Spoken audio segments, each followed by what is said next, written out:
Assalamualaikum warahmatullahi wabarakatuh. Salam sejahtera. Terima kasih kepada Bapak Pimpinan Badan Legislasi DPR RI beserta anggota. Berikut juga Bapak-bapak dan Ibu-ibu yang ada di ruangan sini, anggota DPR. Kami dari VISI, Vibrasi Suara Indonesia atau Asosiasi Penyanyi. Kami di sini hanya sedikit poin-poinnya, mungkin masukan atau apapun itu yang langsung kita rasakan sebagai penyanyi, terutama di performing rights, karena rights atau royalty itu banyak ya Pak ya, bukan hanya performing rights, ada mechanical rights, synchronization rights, ada performing rights, ada grand rights, ada print rights, ada apa satu lagi ya? Jadi banyak gitu. Nah ini kita yang langsung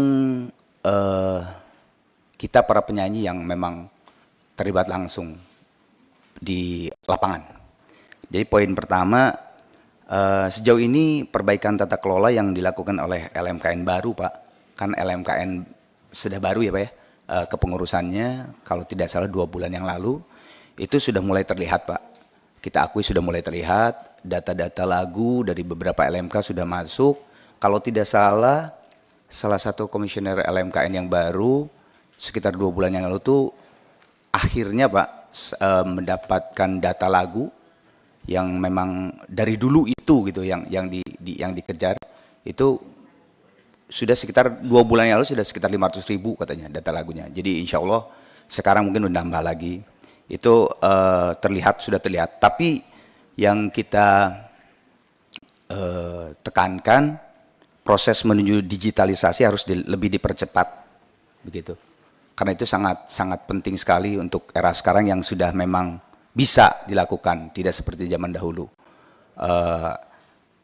Terus juga mungkin tambahan, apakah banyaknya LMK yang sekarang ada, kalau tidak salah ada 17 LMK Pak, Bapak Ibu, itu sudahkah menjadikan tata kelola musik ini menjadi baik atau malah kurang efisien Pak, gitu, dengan banyaknya LMK itu gitu. Jadi itu proses digitalisasi, dan apakah LMK banyak itu menjadi lebih efisien atau bagaimana gitu. Itu poin pertama Pak.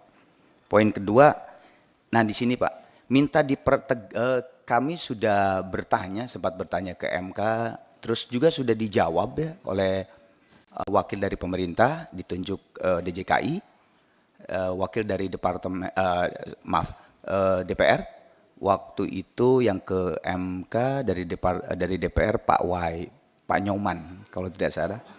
Tapi tetap sampai detik ini itu, sampai hari-hari ini tuh masih banyak penyanyi-penyanyi yang disomasi Pak, disomasi, bahkan dikriminalisasi, bahkan salah satu penyanyi Indonesia ada yang udah dipanggil sama polisi gitu. Jadi poin kedua adalah dipertegas oleh semua pihak ya Pak ya, karena udah ada 3 kejadian nih Pak. MK, DPR sudah berbicara di situ, dari pemerintah sudah berbicara di situ, terus ada kasus yang besar di musik Indonesia, di peradilan kalah tapi di kasasinya menang. Terus satu lagi ketika rapat Komisi 13, di situ juga dari pihak DPR sudah menjelaskan. Nah kita pengen dipertegas oleh semua pihak siapa yang membayar royalti performing rights Pak.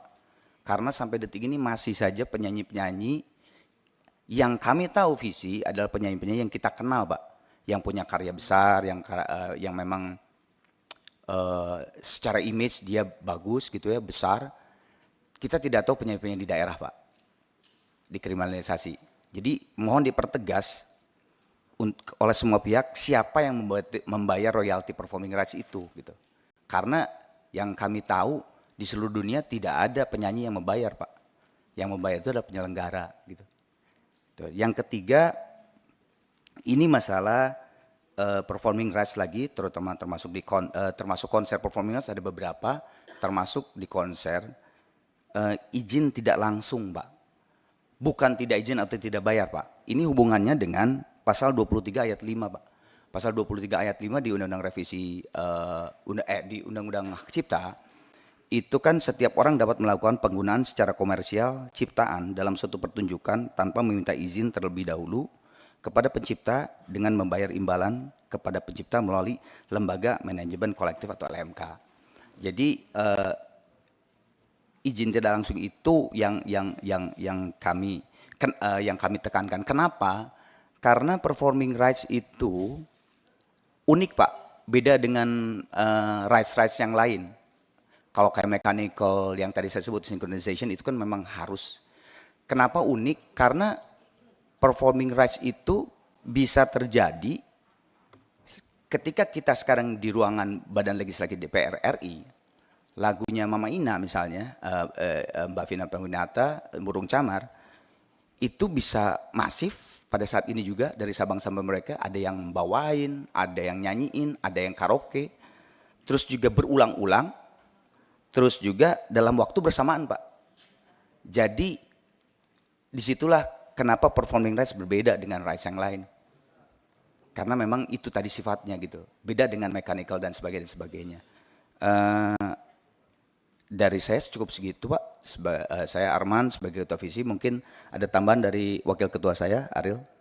Ada teman? Ya silakan.